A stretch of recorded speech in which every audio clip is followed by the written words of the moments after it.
Hey everybody, welcome to our From the Expert CS and PM Alignment video series. This is a video series where we are covering the trends and key findings from our CS and PM Alignment benchmarking report that we just released.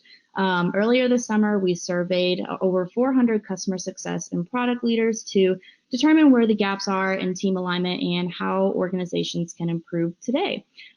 So we found a ton of really interesting key stats from this report.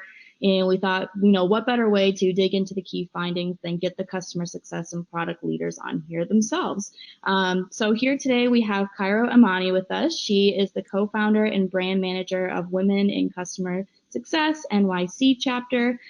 Before we dive into these questions, I wanted you to just go ahead and introduce yourself, tell us a little bit about the chapter, what it is, and kind of what your role is within the chapter. Yeah, absolutely. Thank you so much for that introduction. I only run the New York chapter of Women in Customer Success, and I handle a lot of our marketing and our networking for the group. We're less than a year old, so we started in December of 2018. I mean, the outpour in New York has just been amazing. The support's been amazing. People have been finding jobs. People have been hiring new employees, and it's been a very necessary community that me and my fellow co-founders have been helping build, and I'm so honored to be a part of it. Awesome. Yes, and I can attest to it. I'm a part of the Facebook group and the Slack channel. This is a great group, you guys, so please join. Alrighty, so let's go ahead and dig into the key findings here. So we actually, UserIQ as an organization has talked about that this specific key finding we have is debatably the biggest key finding that we have. Which is that 87% of respondents with the churn, or whose organization has a churn rate of less than 1%, said their teams are fully or somewhat aligned. So this essentially proved our hunch, which was that teams that are more aligned, their organizations have a lower churn rate.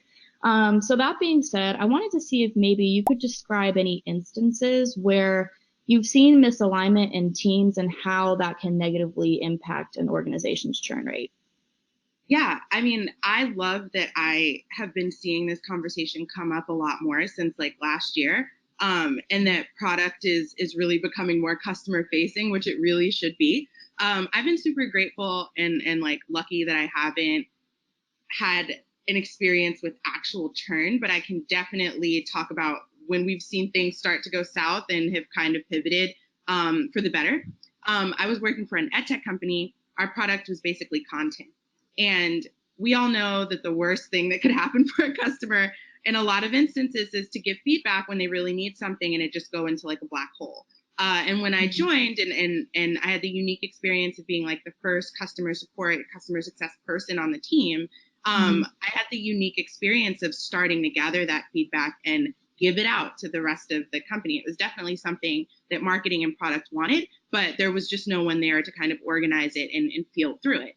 And as we grew as a company, I watched this, kind of build into something more sustainable. But I would say that the biggest thing for that company was a product roadmap and having it visible both internally and externally.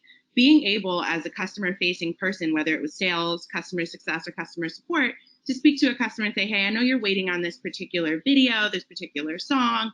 I can tell you it'll be out next fall. It'll be out next spring. That meant the world to our customers. It also meant a lot as someone who is in the company to be able to confidently say, if you tell me you're looking for some content, I know where I can put it.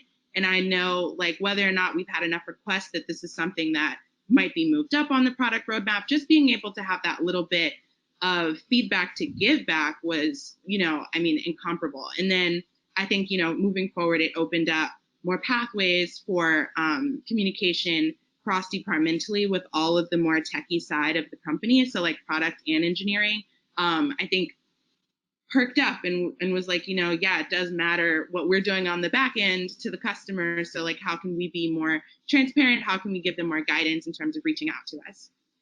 Yeah, I think that's a really good point. Having that product input really does help with transparency as you're being like customer facing for sure.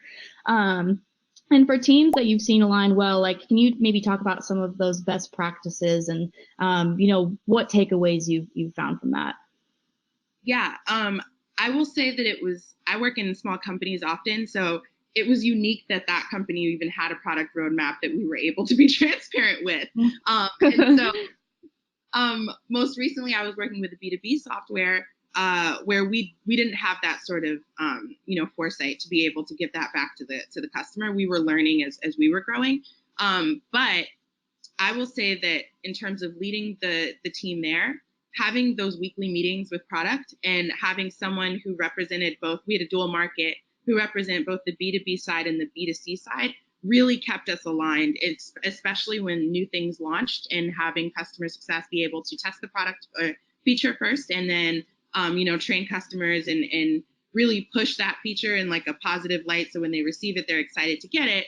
As opposed to the one mistake we made where we weren't aligned and something came out, no one knew what was going on, and it caused like panic. I think that, we pivoted, started those meetings, and even not like being able to be 10 steps ahead, because you can't always when you're in a small company, having those meetings allowed at least customer success to be more transparent. And I also think it brought product closer to customer feedback, I guess one step away from being on the phone with us. Right. Right. We actually, in the report, we talk a lot about like how often teams meet and how important that is. And I think it can vary from company to company, but the moral of the story was from the report is that teams who meet more often and have, key metrics to report on to each other have, a lesser churn rate. So it's really important to be meeting all the time. The key takeaway here, I think, is really that team alignment is not something that happens overnight. It's a very hard process. It takes a lot of work, but if you can, really be diligent and make continuous steps to make it happen and do it successfully, then it will result in a lower churn rate, which is what we all want.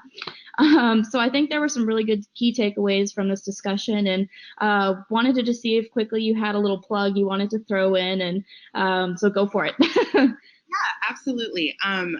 Again, any women who are in customer success or who are interested in getting into customer success, please feel free to share my email so that people can reach out to me. Join our Slack group. We do 3 different kinds of meetups per quarter. There'll be a networking one. There's usually a panel, and then we might have a solo presenter. So there's professional development. There's also meetings where you can just come and have some wine and cheese. So please reach out to me. That sounds perfect. All right. Well, we appreciate it, and thank you so much for being here. Thank you.